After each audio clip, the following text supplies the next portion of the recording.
बच्चों, आप सभी का हार्दिक स्वागत है तिवारी एग्रीकल्चर एकेडमी के यूट्यूब चैनल पर। और आप देख रहे हैं आज इसका पार्ट 4 यानी कि बायोलॉजी बहुविकल्पी प्रश्न की जो आपकी सीरीज चल रही है, इसका आज पार्ट 16 देख रहे हैं हम लोग, है ना। इससे पहले हम लोग 15 पार्ट इसके देख चुके हैं। ये इसका आज 16वां पार्ट होगा। जिन्होंने 15 पार्ट नहीं देखे हैं वो डिस्क्रिप्शन में जाके वहाँ से लिंक मिल जाएगा उनको प्लेलिस्ट का, या फिर आप प्लेलिस्ट सेक्शन में जाके वहाँ से देख सकते हैं। ठीक है, तो आज इस 16वें लेक्चर में हम लोग देखने वाले हैं जंतु विज्ञान की शाखाएं। इस टॉपिक से जुड़े हुए टोटल 37 क्वेश्चंस कंप्लीट हम लोग देखेंगे। तो आप लोग लास्ट तक बने रहिएगा। आपको सारे इस टॉपिक से जुड़े हुए जितने भी क्वेश्चंस बन सकते हैं सारे के सारे एक एक करके हम लोग डिस्कस करेंगे। और इसके अलावा जिन बच्चों ने अब तक ICAR, BHU या यूपी कैडेट की टेस्ट सीरीज को नहीं ज्वाइन किया है वो हमें 9235126064 ये आपका नंबर दिया हुआ है ऊपर। यहाँ पर आप मुझे इस नंबर पर व्हाट्सएप करके आप हमारे साथ जुड़ सकते हैं। और जिन स्टूडेंट्स ने अब तक टेलीग्राम नहीं ज्वाइन किया है वो लोग टेलीग्राम जरूर ज्वाइन कर लीजिए। टेलीग्राम का लिंक आपको डिस्क्रिप्शन में मिल जाएगा, या फिर आप डायरेक्ट सर्च कर सकते हैं तिवारी एग्रीकल्चर एकेडमी। ठीक है, चलिए स्टार्ट करते हैं आज का अपना टॉपिक, जंतु विज्ञान की शाखाएं। वीडियो को लाइक कर दीजिएगा, कैसा लगा आप मुझे कमेंट भी जरूर करिएगा।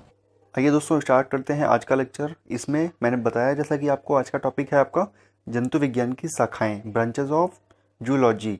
ठीक है, इसमें आपका क्या है, किस क्षेत्र में किसका अध्ययन किया जाता है। जैसे कि इसमें बताया जाएगा कि त्वचा के लिए क्या अध्ययन किया जाता है, पेंटियोलॉजी किसके अंतर्गत आता है, तितलियों का अध्ययन किसके अंतर्गत किया जाता है, मछलियों से संबंधित कौन सा अध्ययन होता है, कैंसर संबंधी रोगों से का अध्ययन किस में किया जाता है। ठीक है, इस टाइप के जितने भी क्वेश्चंस हैं इन क्वेश्चंस के बाहर कुछ भी नहीं आएगा। ठीक है, इन्हें आप बहुत ध्यान से करिए। और ये लूसेंट बुक से हम करा रहे हैं आपको, ये आपको पता ही है। आइए स्टार्ट करते हैं। पहला क्वेश्चन देखिए क्या है, मानव त्वचा का अध्ययन करने वाली विज्ञान की शाखा कहलाती है। मानव त्वचा का अध्ययन करने वाली, दोस्तों मानव त्वचा का जो अध्ययन करने वाली विज्ञान की शाखा है कौन सी, डर्मेटोलॉजी। कौन सी शाखा है, मानव त्वचा का अध्ययन करने वाली डर्मेटोलॉजी। ठीक है, नेक्स्ट क्वेश्चन देखिए क्या है। नेक्स्ट है आपका, अस्थियों का अध्ययन विज्ञान की किस शाखा के अंतर्गत किया जाता है। अस्थियों का अध्ययन विज्ञान की किस शाखा के अंतर्गत किया जाता है। तो जो अस्थियों का अध्ययन किया जाता है वो अस्थियों का अध्ययन किया जाता है ऑस्टियोलॉजी। ऑस्टियोलॉजी के अंतर्गत किया जाता है किसका अध्ययन, अस्थियों का अध्ययन। ठीक है, नेक्स्ट क्वेश्चन देखिए, क्वेश्चन नंबर 3 क्या है, जीवों के संक्रमण के विरुद्ध प्रतिरोध का अध्ययन किया जाता है। जीवों के संक्रमण के विरुद्ध प्रतिरोध का अध्ययन किया जाता है, किस में किया जाता है, ये इम्यूनोलॉजी। इम्यूनोलॉजी में किस किया जाता है, जीवों के संक्रमण के विरुद्ध प्रतिरोध का अध्ययन। आगे देखिए क्वेश्चन नंबर 4। क्वेश्चन नंबर 4 है आपका, पैलियोंटोलॉजी के अंतर्गत किसका अध्ययन किया जाता है। पैलियोंटोलॉजी के अंतर्गत किसका अध्ययन किया जाता है। तो पैलियोंटोलॉजी के अंतर्गत किया जाता है जीवाश्म का अध्ययन। ठीक है, पैलियोंटोलॉजी के अंतर्गत किसका अध्ययन किया जाता है, जीवाश्म का अध्ययन किया जाता है। आगे देखिए क्वेश्चन नंबर 5। क्वेश्चन नंबर 5 है आपका, कीड़ों के अध्ययन को कहते हैं, कीड़ों के अध्ययन को क्या कहते हैं, एंटोमोलॉजी कहते हैं। ठीक है, कीड़ों के अध्ययन को एंटोमोलॉजी कहा जाता है। आगे देखिए क्वेश्चन नंबर 6। क्वेश्चन नंबर 6 है आपका, तितलियों का अध्ययन कहलाता है, तितलियों का अध्ययन कहलाता है लैपिडेरियोलॉजी। लैपिडेरियोलॉजी, ठीक है, लैपिडेरियोलॉजी कहलाता है तितलियों का अध्ययन। ठीक है, आप 1-2 बार रिवाइज करेंगे तो चीज़ें आपको क्लियर हो जाएंगी। ठीक है, एक बार में आपको हो सकता है कि ना याद हो, लेकिन आप 2-3 बार याद करेंगे तो आपको पक्का कंफर्म याद हो जाएगा। आप उसके लिए परेशान मत होइए। लैपिडेरियोलॉजी, ठीक है, तितलियों का अध्ययन कहलाता है लैपिडेरियोलॉजी। अगला है आपका, मछलियों का से संबंधित अध्ययन कहलाता है। मछलियों से संबंधित अध्ययन जो होता है, मछलियों से संबंधित अध्ययन कहलाता है इक्थियोलॉजी। इक्थियोलॉजी, ठीक है, इक्थियोलॉजी कहलाता है मछलियों से संबंधित अध्ययन। आगे देखेंगे क्वेश्चन नंबर 8। क्वेश्चन नंबर 8 है आपका, और अनॉर्थियोलॉजी में किसका अध्ययन होता है। अनॉर्थियोलॉजी में किसका अध्ययन होता है। तो इसमें आपका होता है अनॉर्थियोलॉजी में पक्षी का अध्ययन होता है। ठीक है, अनॉर्थियोलॉजी में होता है आपका पक्षी का अध्ययन। आगे देखेंगे क्वेश्चन नंबर 9। क्वेश्चन नंबर 9 है आपका, हिस्टोलॉजी। हिस्टोलॉजी में हिस्टोलॉजी किससे संबंधित है। हिस्टोलॉजी किससे संबंधित है। तो इसका आंसर है आपका ऊतक। ठीक है, हिस्टोलॉजी ऊतक से संबंधित है। आगे देखेंगे क्वेश्चन नंबर 10। क्वेश्चन नंबर 10 है आपका, घाव का अध्ययन क्या कहलाता है। घाव का अध्ययन क्या कहलाता है। घाव का अध्ययन कहलाता है टोर्मेटोलॉजी। ठीक है, घाव का अध्ययन कहलाता है टोर्मेटोलॉजी। ट्रोमेटोलॉजी। ठीक है, ट्रोमेटोलॉजी। आगे देखेंगे क्वेश्चन नंबर 11। क्वेश्चन नंबर 11 है आपका, कैंसर संबंधित रोगों का अध्ययन कहलाता है। कैंसर संबंधी रोगों का अध्ययन कहलाता है ओकोलॉजी। ओकोलॉजी कैंसर संबंधित रोगों के अध्ययन से संबंधित है। नेक्स्ट क्वेश्चन देखिए, क्वेश्चन नंबर 12। क्वेश्चन नंबर 12 है आपका, मोलास्का समुदाय के जंतुओं के कवच का अध्ययन कहलाता है। मोलास्का समुदाय के कुछ जंतु होते हैं, उनके कवच का जो अध्ययन होता है वो क्या कहलाता है? कॉन्कोलॉजी। कवच का अध्ययन कॉन्कोलॉजी। ठीक है, कैंसर के संबंधित रोगों का ओकोलॉजी। ठीक है, ओकोलॉजी। आगे देखिए question number 13। Question number 13। Question number 13 है आपका, वंशागति के नियमों के अध्ययन को कहते हैं। वंशागति के नियमों के अध्ययन को कहते हैं आनुवंशिकी। वंशागति के नियमों के अध्ययन को कहते हैं आनुवंशिकी। ठीक है, नेक्स्ट क्वेश्चन देखिए, क्वेश्चन नंबर 14 क्या है? क्वेश्चन नंबर 14 है आपका, मनुष्य के वातावरण को सुधारने में नस्ल सुधारना कहलाता है।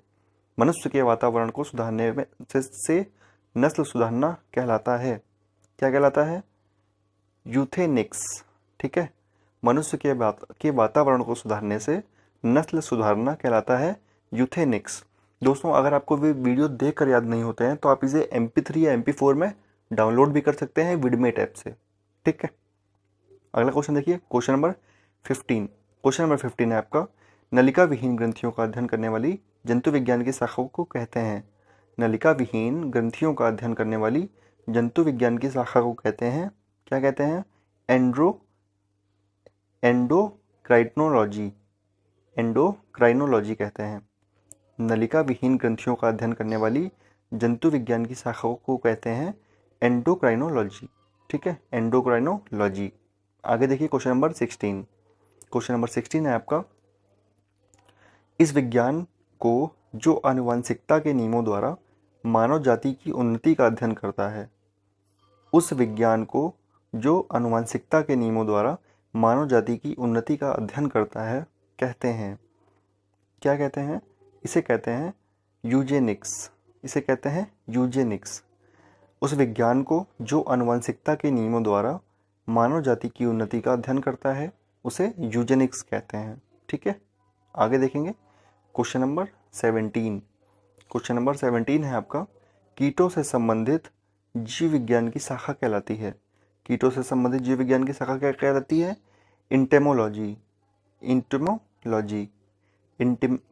इंटेमोलॉजी कहलाती है। आगे देखिए क्वेश्चन नंबर 18। क्वेश्चन नंबर 18 है आपका, मछलियों तथा उनसे संबंधित उद्योगों का अध्ययन कहलाता है। मछलियों तथा उनसे संबंधित, अभी तितली पढ़ाया था मैंने क्वेश्चन नंबर 6 में आपको तितली से, उसमें क्या था? लेपिडेट्रियोलॉजी। ठीक है, तितलियों का है लेपिडेट्रियोलॉजी। आगे है क्वेश्चन नंबर 18, मछलियों तथा उनसे संबंधित उद्योगों को, तो मछलियों में है आपका इक्वेथोलॉजी।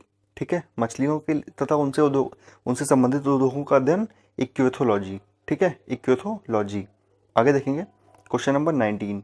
क्वेश्चन नंबर 19 है आपका, जंतु विज्ञान की वह शाखा जिसके अंतर्गत जंतु की बाह्य आकृति एवं बाह्य संरचना का अध्ययन किया जाता है कहलाती है मॉर्फोलॉजी। जंतु विज्ञान की वह शाखा जिसके अंतर्गत जंतु की बाह्य आकृति एवं बाह्य संरचना का अध्ययन किया जाता है क्या कहलाती है? मॉर्फोलॉजी कहलाती है। ठीक है, जंतु विज्ञान की वह शाखा जिसके अंतर्गत जंतु की बाह्य आकृति एवं बाह्य संरचना का अध्ययन किया जाता है मॉर्फोलॉजी कहलाती है।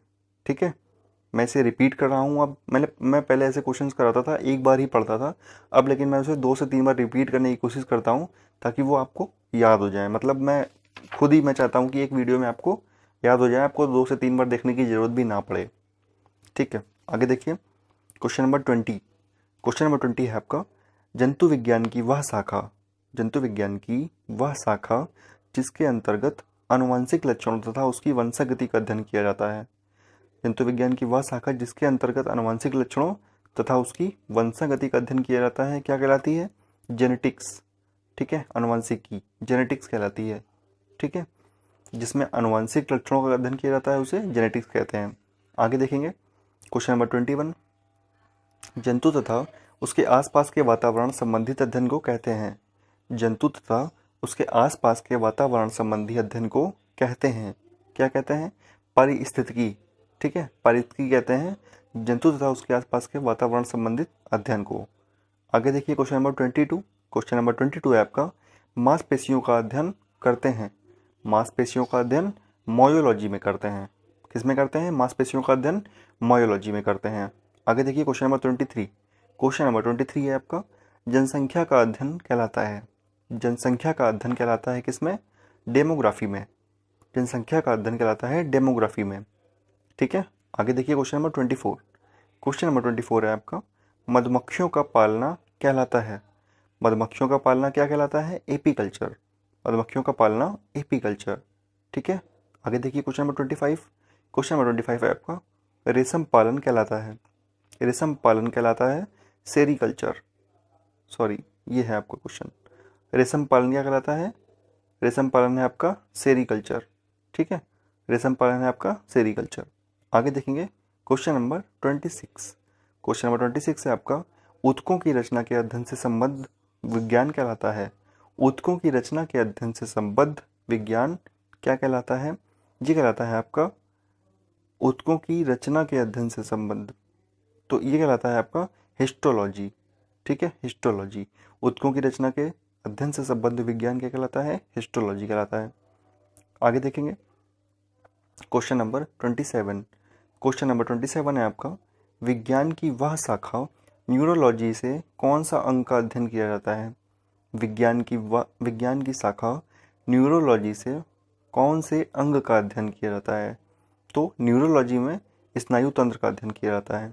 ठीक है, न्यूरोलॉजी में स्नायु तंत्र का अध्ययन किया जाता है। आगे देखेंगे क्वेश्चन नंबर 28। क्वेश्चन नंबर 28 है आपका, जेरेंटोलॉजी किसके अध्ययन से संबंधित है?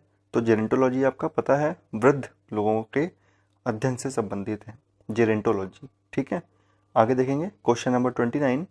क्वेश्चन नंबर 29 है आपका, पीडियाट्रिक्स निम्नलिखित में से किसके अध्ययन से संबंधित है? पीडियाट्रिक्स निम्नलिखित में से किसके अध्ययन से संबंधित है? तो शिशु रोग। ठीक है, शिशु रोग, शिशु रोगों के अध्ययन से संबंधित है पीडियाट्रिक्स। ठीक, पीडियाट्रिक्स। आगे देखेंगे, टोटल 37 क्वेश्चन है, नीचे से ऊपर की तरफ चलेंगे, कोई प्रॉब्लम नहीं है। 37 क्वेश्चन देखिए क्या है। 37 है आपका, एरेनियोलॉजी। एरेनियोलॉजी किसका अध्ययन है? एरेनियोलॉजी किसका अध्ययन है? तो एरेनियोलॉजी है आपका मकड़ों का अध्ययन। ऑप्शन बी आपका सही आंसर है। ठीक है, मकड़ों का अध्ययन है आपका एरेनियोलॉजी। आगे देखिए क्वेश्चन नंबर 36। क्वेश्चन नंबर 36 है आपका, पारिस्थितिक विज्ञान इकोलॉजी का किससे संबंध है? पारिस्थितिक विज्ञान इकोलॉजी का संबंध किससे है? ऑप्शन सी आपका इसका आंसर है शरीर संरचना और वातावरण। ठीक है, पारिस्थितिक विज्ञान इकोलॉजी का संबंध इकोलॉजी मतलब शरीर संरचना और वातावरण से संबंधित। ठीक है, आगे देखिए क्वेश्चन नंबर 35। क्वेश्चन नंबर 35 है आपका, रक्त में एंटीबॉडी एवं एंटीजन के अध्ययन को क्या कहते हैं? रक्त में एंटीबॉडी और एंटीजन के अध्ययन को क्या कहते हैं? तो इसका आंसर है आपका सीरोलॉजी। सीरोलॉजी। ठीक है, रक्त में एंटीबॉडी और एंटीजन के अध्ययन को सीरोलॉजी कहा जाता है। आगे देखिए क्वेश्चन नंबर 34। क्वेश्चन नंबर 34 है आपका, जनसंख्या के अध्ययन को क्या कहते हैं? जनसंख्या के अध्ययन को डेमोग्राफी। डेमोग्राफी, जनसंख्या के अध्ययन को डेमोग्राफी। ये देखिए क्वेश्चन आए हुए हैं रेलवे में, आरआरबी 2009, आरआरबी 2009, आरआरबी 2009, है ना। आगे देखिए क्वेश्चन नंबर 33। क्वेश्चन नंबर 33 है आपका, आनुवंशिकी किससे संबंधित है? आनुवंशिकी किससे संबंधित है? आनुवंशिकता से। आनुवंशिकी आनुवंशिकता से संबंधित है। आगे देखेंगे क्वेश्चन नंबर 32। क्वेश्चन नंबर 32 है आपका, जेनेटिक्स में किसका अध्ययन किया जाता है? जेनेटिक्स में किसका अध्ययन किया जाता है? जेनेटिक्स में आनुवंशिकता एवं गुणसूत्र का अध्ययन किया जाता है। ठीक है, जेनेटिक्स में आनुवंशिकता एवं गुणसूत्र का अध्ययन किया जाता है। और इससे पहले आपके दो क्वेश्चन हैं। क्वेश्चन नंबर 31, ऑन्कोलॉजी किसका अध्ययन है? ऑन्कोलॉजी आपको पता है कैंसर का अध्ययन है। और एक 30 क्वेश्चन है आपका, टिश्यू कल्चर का अध्ययन किसके लिए उपयोगी है? टिश्यू कल्चर का अध्ययन किसके लिए उपयोगी है? तो इसका आंसर है आपका आनुवंशिकी के लिए। ठीक है, आनुवंशिकी के लिए उपयोगी है। तो दोस्तों ये था आपका आज का लेक्चर और इसी के साथ ही टोटल कंप्लीट होता है। आज का लेक्चर। और इसमें टोटल जो बायोलॉजी टॉपिक में टोटल वीडियोज़ आएंगे वो 25 आएंगे। और आपने हमारे चैनल को सब्सक्राइब कर ही लिया है, ख्याल रखिए अपना। मिलते हैं अपने नेक्स्ट लेक्चर में। इसे अपने दोस्तों में शेयर करना व्हाट्सएप पर और फेसबुक पर बिल्कुल ही मत भूलिएगा, ठीक है। और वीडियो को लाइक करना भी बिल्कुल मत भूलिएगा। अगर आपको ये पसंद आ रहे हैं तो आप कमेंट सेक्शन में कमेंट करके मुझे ज़रूर बताइएगा कि आपको ये वीडियोस कैसे लग रहे हैं और ये क्वेश्चंस कैसे लग रहे हैं, ठीक है। मिलते हैं अपने नेक्स्ट लेक्चर में।